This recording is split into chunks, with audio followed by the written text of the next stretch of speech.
Assalamualaikum warahmatullahi wabarakatuh.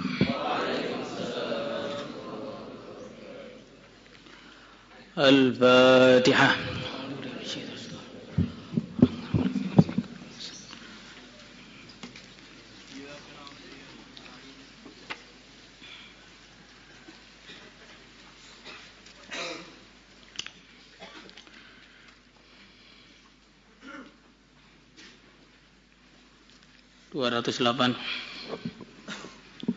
Halaman 208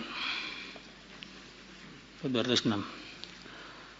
Thawabu kalimatit tauhid la ilaha illallah.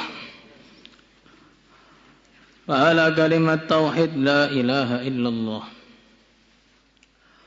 Qala Allah Ta'ala, Allah berfirman, daraballahu mathalan kalimatan tayyibah kasyajaratin tayyibatin asluha thabitun wa far'uha fis sama' tu'ti ukulaha kulla hinin bi'idni rabbiha. Qala Allah Ta'ala, Allah berfirman, daraballahu, Allah telah menjadikan masalan satu perumpamaan kalimatan thayyibatan bagi kalimah thayyibah kasyajaratin thayyibatin seperti pohon yang baik asluha akar-akarnya thabitun kokoh wa far'uha dan dahan-dahannya fis sama menjulang tinggi ke arah langit.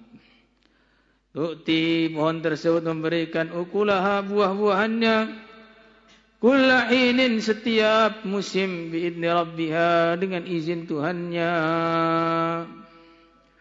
Qala Ibnu Abbas wa ghairuhu al-kalimatut thayyibah, kalimat thayyibah hiya la ilaha illallah.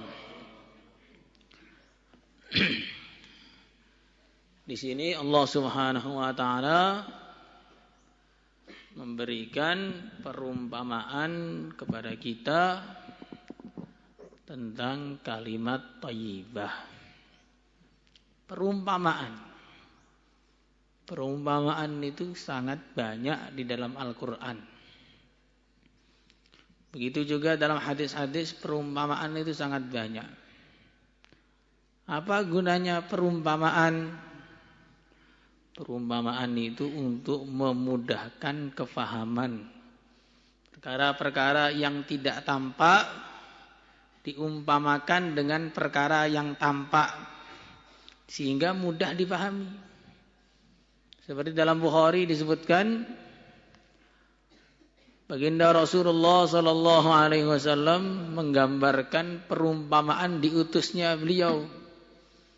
Seperti orang yang memiliki rumah dan dia sudah menyiapkan makanan yang begitu mewah. Kemudian dia mengirimkan utusan, siapa yang mau makan silakan datang ke rumah fulan, fulan dan fulan. Maka ada orang yang percaya dengan utusan tadi sehingga datang ke rumah dan makan. Ada orang yang tidak percaya dengan utusan tadi sehingga dia tidak datang ke rumah dan tidak bisa makan. Milik rumah adalah Allah, rumahnya adalah surga, yang dikirimkan adalah baginda Muhammad sallallahu alaihi wasallam. Siapa yang ikut Nabi maka masuk surga, siapa yang tidak ikut Nabi maka tidak bisa masuk surga. Ini namanya perumpamaan. Maka para ulama pun juga membuat perumpamaan-perumpamaan dalam banyak pembahasan mereka. Untuk apa? Untuk memudahkan pemahaman sang murid terhadap pelajaran yang disampaikan. Maka boleh kita membuat perumpamaan itu asal sesuai dengan syara', asal tidak menjadikan Allah itu sama dengan makhluknya, asal tidak ada penghinaan kepada Allah dan Rasulnya. Itu batasan-batasan dalam membuat perumpamaan yang harus dipahami. Jangan sampai los sehingga bikin perumpamaan-perumpamaan yang di situ ada peremehan terhadap syariat Islam atau kaku sehingga tidak boleh menggunakan perumpamaan sama sekali. Maka dua-duanya ini adalah golongan yang tidak betul. Allah Subhanahu wa taala menyerupakan kalimat thayyibah ini seperti satu pohon yang kuat. Akarnya menancap ke tanah,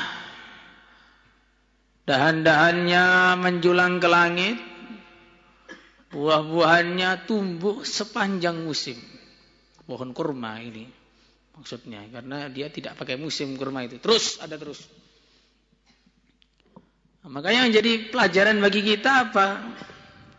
Bagaimanakah cara menanam pohon yang baik? Karena kalimat la ilaha illallah ini juga perlu kita tanam. Sebagaimana pohon akan bisa bermanfaat bagi kita setelah kita tanam. Kalau kita punya benih kurma 1000, tapi kita simpen aja di kantong, ya, sampai hari kiamat nggak bakal ada tumbuh, ya tumbuh lumut maksimalnya.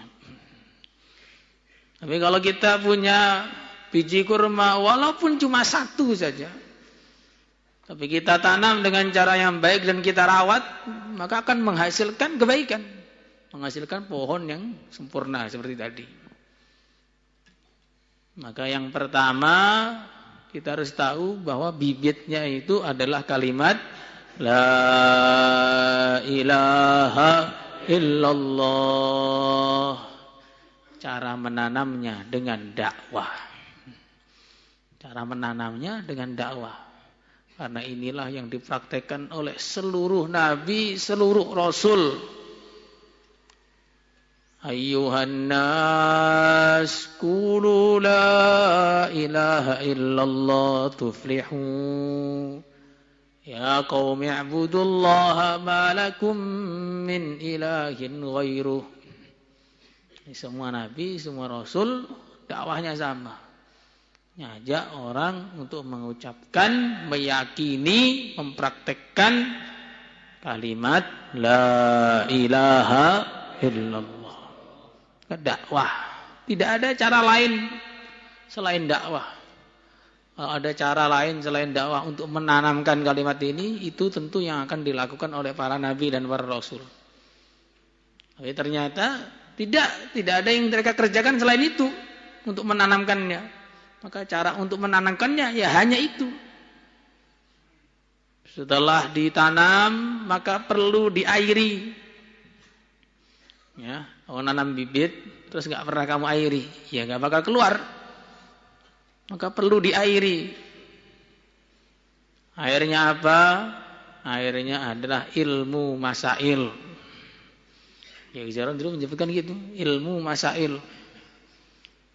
Tahu mana yang halal, mana yang haram, mana yang sunnah, mana yang makruh, mana yang wajib. Adabnya bagaimana? Ilmu masail ini harus tahu. Karena orang tidak akan bisa digambarkan takwa kepada Allah tanpa ada ilmu dalam hatinya. Maka airnya itu ilmu masail. Ngaji yang serius sampai tahassus. Insyaallah semuanya. Ini airnya. Karena tidak bisa digambarkan, orang itu bisa taat kepada Allah sedangkan dia tidak tahu apa yang diperintahkan oleh Allah kepada dia, apa dia nggak tahu, bagaimana dia bisa taat kepada Allah. Kemudian dipupuk. Nah, kalau pengen cepat besar dipupuk. Kalau cuma diairi saja nggak cepat besar. Dipupuk dengan apa? Dipupuk dengan ilmu fadhail, penyemangat amal. Orang itu kalau nggak pernah baca fadilah amal, maksudnya fadilah tentang amal, ya seperti Al-Majjar Ar-Rabih ini contohnya. Maka dia nggak akan semangat amal. Semua amal jadi beban. Amal apa saja jadi beban. Salat jadi beban, ngaji jadi beban, zikir jadi beban, sedekah jadi beban, berjuang jadi beban, puasa jadi beban. Nah, kalau semua amal itu dianggap jadi beban, ya bagaimana dia bisa selamat? Karena orang itu bukan hanya dituntut untuk amal, tapi dituntut untuk menikmati amal. bukan hanya dituntut untuk amal saja, tapi dituntut untuk menikmati amal. Karena tidak bisa digambarkan orang itu istiqomah amal kalau dia ini tidak menganggap amal itu satu kenikmatan. Seperti orang itu kalau amal dianggap beban itu seperti orang bawa karung. Orang bawa karung itu gimana? Pengen cepet-cepet karungnya diletakkan. Orang bawa kayu, ya. Orang bawa karung, bawa beban, itu nggak pengen beban itu ada di atas punggungnya terus. Ya pengen segera sampai tempat, letakkan bebannya. Nah, kalau orang itu amalnya jadi beban, akhirnya ngaji itu pengennya cepat-cepat Ramadan biar cepat pulang. Nah, kalau pagi cepat-cepat setengah 10, cepat-cepat tahsin biar bisa tidur. Nah ini kalau amal itu masih beban itu begitu itu. Kan bahaya. Perlu ada penyemangat. Targhib dari Allah dan Rasulnya. Iming-iming dari Allah dan Rasulnya yang hak. Melewati Al-Quran dan Al-Hadis tentang fadilahnya amal. Dan orang itu kalau baca fadilah amal gak semangat, berarti imannya lemah. Diiming-imingi sama iklan di pinggir jalan dia percaya. Diiming-imingi oleh Allah dan Rasulnya dia gak percaya. Ada tulisan di pinggir jalan, selera laki-laki. Terus apa itu? Dilarang membunuh apa? Apalah itu kan ada biasanya pinggir jalan ada. Nah, akhirnya semua laki-laki pada ngambil untuk dikeluarkan asapnya. Di pinggir jalan ada tulisan ini HP terbaik saat ini. Maka pada beli semua. Ada tulisan diskon 50%. Pada rebutan semua. Iming-iming dari manusia yang tidak bisa dipercaya, dia percaya. Iming-iming dari Rabbul Alamin, dia tidak percaya. Nah, makanya bermasalah. Orang itu kalau baca fadilah amal, baca kitab tentang fadail amal, nggak semangat ini berarti kepercayaannya kepada Allah dan Rasulnya lebih rendah daripada kepercayaannya kepada sesama manusia. Silakan masuk perusahaan ini, gaji sebulan 10 juta. Semangat.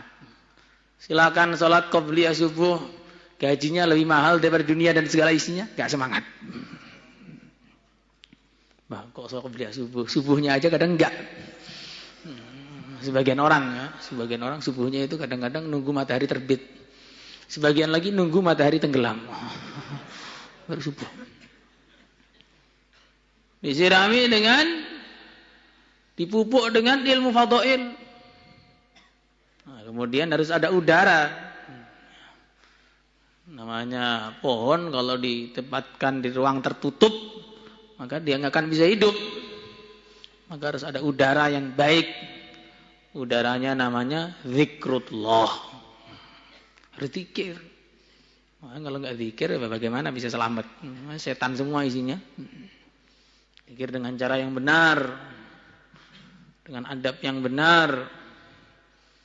Ada seorang ulama, dia ini kehilangan keramatnya, semua hilang keramatnya.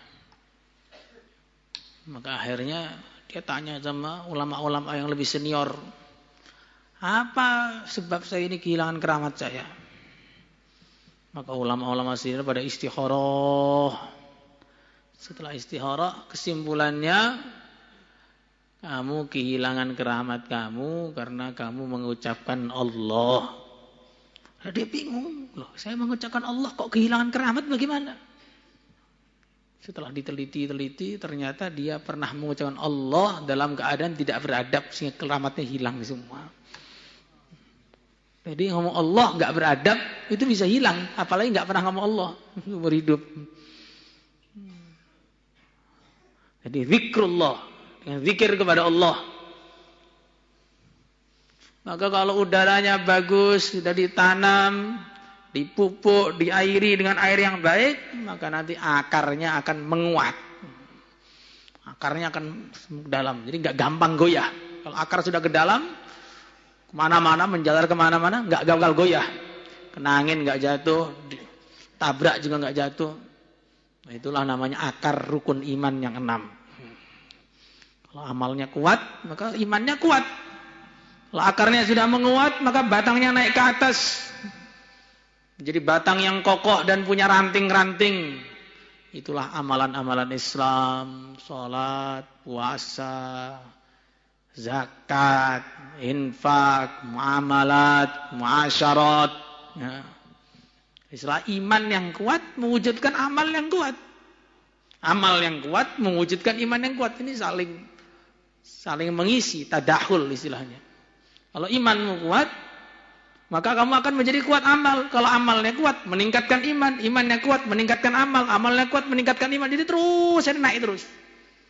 Tapi sebaliknya, iman lemah, amal lemah. Amal lemah, maksiat. Maksiat mengurangi iman, iman mengurangi amal. Amal menjadi maksiat, terus sampai habis tidak tersisa. Tidak ada keimanan, tidak ada amal, tidak ada ketaatan. Nah, ketika imannya kuat, akhirnya naik menjadi ranting-ranting namanya cabangan amalan-amalan Islam. Setelah amalan Islam, setelah cabangnya kuat, maka muncul buah. Buahnya apa? Buahnya akhlak yang baik. Nah, buahnya akhlak yang baik. Jadi kalau orang itu imannya baik, amalnya baik, pasti akhlaknya kepada Allah, akhlaknya kepada hamba Allah jadi baik. Ya, akhlak itu bukan hanya hubungan manusia dengan manusia. Akhlak itu hubungan manusia dengan pencipta manusia juga. Maka riya itu akhlak buruk. Sombong itu akhlak buruk. Dalam hati padahal itu. Makanya akhlak itu bukan hanya hubungan manusia dengan manusia. Hubungan manusia dengan pencipta manusia juga. Berakhlak yang baik kepada Allah, maksudnya taat total kepada Allah. Dan buahnya akan manis dengan keikhlasan. Ya, kadang-kadang ada buah yang tidak manis. Nah, pohon kamu lihat, nanti kamu petik kelihatannya kuning, terang gitu mangganya itu. Nah, ternyata begitu dirasakan tuh nggak ada rasanya. Itulah orang-orang yang amalnya tidak ikhlas. Walaupun dia berbuat kebaikan yang luar biasa, sedekah, infak, belajar, berjuang, dakwah, semua dikerjakan. Tapi kalau nggak ada ikhlas, maka nggak ada rasa. Maka kalau amal itu belum ada rasa, berarti amal itu belum ikhlas. Kalau sholat belum ada rasanya, puasa belum ada rasanya, ngaji belum ada rasanya, belum ikhlas. Seperti, atau ada keikhlasan dikit, nggak merubah apa-apa. Seperti kopi, 1 cangkir dikasih gula 1 butir. Ada rasanya tidak? Tidak ada. Gulanya ada, rasanya tidak ada. Kemanakah perginya sang rasa? Gulanya ada, rasanya tidak ada. Kenapa? Karena terlalu sedikit. Maka ikhlas itu kalau terlalu sedikit, tidak akan memberikan rasa apa-apa. Hambar semuanya. Kata-katanya tidak menjadikan orang beramal, amalannya tidak menjadikan orang beramal. Kalau amalannya saja tidak menjadikan orang beramal, apalagi maksiatnya. Ketika sudah ada buahnya utuh, masih perlu dijaga lagi. Perlu dipagar, biar gak dimakan kambing, biar gak dimakan sapi, biar gak dicuri orang. Apa pagarnya? Pagarnya menjauhi perkara yang haram. Karena walaupun sudah semua, kalau tiap hari haram terus ya seperti galon yang bocor itu. Diisi terus ya tumpah terus. Makin banyak maksiatnya makin kencang bocornya. Nah, kadang-kadang kalau sudah mulai bocor bawahnya itu pengisian atas sudah mulai berhenti. Sehingga tinggal bersihnya aja, berangkat karat bersih dari kebaikan bukan bersih dari keburukan. Hanya perlu dijaga dengan menjauhi perkara haram. Semuanya, maka menjauhi bukan tidak mengerjakan. Di Quran itu tidak ada wala taznu, wala taqrabuz zina. Janganlah mendekati perzinahan. Mendekati perzinahan bukan jangan berzina. Karena zina itu ada awalnya. Nadharatun fabtisamatun famau'idun fariqa. Pertama, kerlingan. Kedua, senyuman. Ketiga, janjian. Keempat, kejadian. Maka menjauhi perkara haram. Itulah benteng terkuat. Karena perkara yang paling wajib itu namanya menjauhi perkara haram. Perkara yang wajib itu menjauhi perkara haram, bukan sekedar sholat 5 waktu saja, enggak. Kalau sholat waktu cuma 5 waktu saja sehari. Kalau menjauhi perkara haram 24 jam sehari sampai mati. Maka itu pagar itu enggak boleh dibuka-buka. Begitu dibuka habis dimakan kambing-kambing. Begitu pagar menjauhi perkara haram itu kamu buka, habis iman kamu dimakan setan. Nah, kalau sudah dijaga, sudah ada buahnya, ranum, manis, akhirnya semua orang berdatangan untuk mengambilnya. Nah, namanya buah itu ada bijinya, maka bijinya akan ditanam lagi. Dari satu buah menjadi berjuta-juta pohon. Itulah orang itu kalau sudah imannya lurus, amalnya lurus, Allah akan jadikan dia jadi asbab hidayah. Sehingga amalannya, kata-katanya, sedekahnya, sholatnya, puasanya, bahkan tidurnya pun menjadikan orang dapat hidayah. Seperti Sayyidina Umar radhiyallahu ta'ala anhu didatangi oleh utusan Persia atau utusan Romawi. Mana Umar yang menggegerkan dunia itu mana? Oh, di sana. Istananya mana istananya? Oh, Umar enggak punya istana, Umar. Adanya di masjid. Biasanya tidur di masjid. Dia datang ke Masjid Nabawi yang sangat sederhana sekali. Dia tanya, mana Umar? Di masjid. Enggak ada di masjid. Oh, kalau enggak ada di masjid, di depan masjid. Dia tidur di bawah pohon di depan masjid. Seorang raja yang menaklukkan 2/3 dunia tidur di bawah pohon. Tanpa bantal. Bantalnya itu cemeti. Nah, cemeti jadikan bantalnya. Maka begitu sampai situ utusan Raja Persia atau Romawi tadi mengatakan, wahai Umar, gara-gara kamu adil, kamu ini tenang. Tidur di bawah pohon seorang diri pun ya tenang saja. Raja saya itu zalim, maka kemana-mana harus dijaga orang terus. Karena takut dibunuh orang. Tidurnya bisa mendatangkan hidayah. Tapi bukan tidur waktu ngaji loh. Musibah kalau itu. Karena tidur waktu ngaji ini dinikmati masalahnya. Ini murni setan. Pokoknya orang itu kalau ngaji tidur murni setan. Iya, kita ini mau tidur, ada teman berisik sedikit saja terganggu. Jangan berisik, enggak bisa tidur. Lah ini salon sebanyak ini kok enggak mengganggu telinga kamu, kan berarti ada setannya di situ. Lagi bersemayam beranak di situ.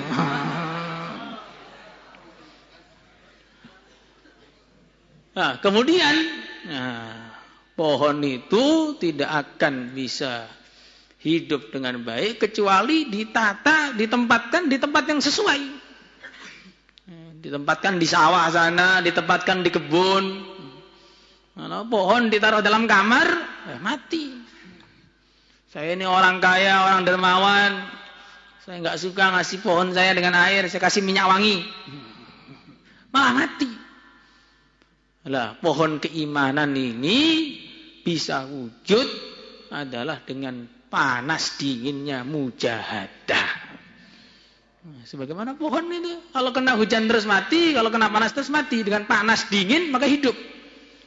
Nah, orang iman itu akan hidup keimanannya dengan suasana panas dingin mujahadah, sebagaimana yang dirasakan oleh baginda Muhammad sallallahu alaihi wasallam dan para sahabatnya. Mereka hidup di kondisi yang paling berat. Di hadis sahabat disebutkan, tidak pernah ada nabi yang diutus dalam kondisi yang lebih berat melebihi kondisi diutusnya baginda Muhammad sallallahu alaihi wasallam. Kondisi yang begitu berat. Tekanan dari seluruh arah, penolakan dari seluruh arah. Keluarga sendiri pun ada yang mengganggu. Itu Abu Lahab. Abu Lahab itu Nabi dakwah kemana aja ikut. Tapi untuk membohongkannya. Setiap Nabi selesai bicara, Abu Lahab langsung bicara. Ini bohong, ini bohong, ini bohong. Jalan-jalan yang dilalui dikasih duri-duri. Yang masuk Islam digebuki. Tetapi dari suasana yang seperti itulah wujud orang-orang yang hebat. Wujud Sayyidina Abu Bakar As-Siddiq, Sayyidina Umar bin Khattab, Sayyidina Utsman bin Affan, Sayyidina Ali bin Abi Thalib, Sayyidina Bilal bin Rabah, Abu Ubaidah bin Jarrah, Sa'ad bin Abi Waqqas, Sa'id bin Zaid, Abu Talha bin Ubaidillah, Zubair bin Awam. Abdurrahman bin Auf radhiyallahu ta'ala anhum ini wujud dalam suasana yang seperti itu. Bukan suasana enak-enakan, suasana mewah-mewahan, suasana santai, tidak. Suasana hidup mati, disitulah agama jadi hidup. Tapi kalau suasana tenang, agamanya yang mati. Maka Islam ini tidak akan bisa wujud di dalam diri umat kecuali dengan apa yang sudah dikerjakan oleh para nabi terdahulu, yaitu dengan suasana mujahadah. Kadang-kadang orang nggak siap mujahadah, saya nggak siap Pak di pondok, makanannya nggak enak, padahal di rumah juga nggak enak juga kadang-kadang. Tidur di bawah kayak pengungsian saja, tidurnya di bawah saja masih bangunnya lambat. Gimana kalau tidurnya di kasur? Masjidnya kosong nanti jadinya. Nah, ini saya harus ruangan ber-AC, harus kasur yang empuk, harus begini, harus begini. Yang semua itu tidak pernah diberikan oleh Allah kepada para nabi. Seandainya suasana enak itu adalah yang terbaik untuk meningkatkan keimanan, tentu suasana itu diberikan oleh Allah kepada baginda Muhammad SAW. Ternyata Nabi tidak diberi suasana itu. Justru suasana mujahadah. Bahkan sudah sampai di Madinah pun masih mujahadah terus. Ketika para sahabat menahan laparnya dengan 1 batu, Nabi menahan laparnya dengan 2 batu. Beliau sampai dikatakan tidak pernah kenyang 3 hari berturut-turut. Bahkan 2 hari berturut-turut. Bahkan 1 hari makan 2 kali tidak pernah. Nanti kalau pagi makan besar, mesti satunya kurma. Bahkan pernah 2 bulan berturut-turut hanya aswaden saja. Dari suasana yang begitulah muncul orang-orang hebat. Maka dengan mujahadah, dengan perjuangan, nahnu qaumun a'azzanallahu bil Islam, wa mahma talabna al-izzata min ghairihi adallana Allah. Kita ini sudah dimuliakan oleh Allah dengan Islam. Begitu nyari kemuliaan selain dari Islam, pasti dihinakan oleh Allah. Masalahnya umat Islam bukan masalah ekonomi. Masalahnya umat Islam bukan masalah politik. Masalahnya umat Islam bukan masalah persenjataan. Masalahnya umat Islam masalah pengetahuan. Masalahnya umat Islam ini sudah kenal kepada Allah tapi tidak taat kepada Allah. Itu masalahnya umat Islam. Kenapa sudah kenal kepada Allah kok tidak taat kepada Allah? Karena mereka tinggal di suasana yang tidak mujahadah. Maka kita harus mujahadah yang lebih, seriusnya yang lebih. Disitulah akan wujud keimanan yang lebih. Insyaallah semuanya. Salatullah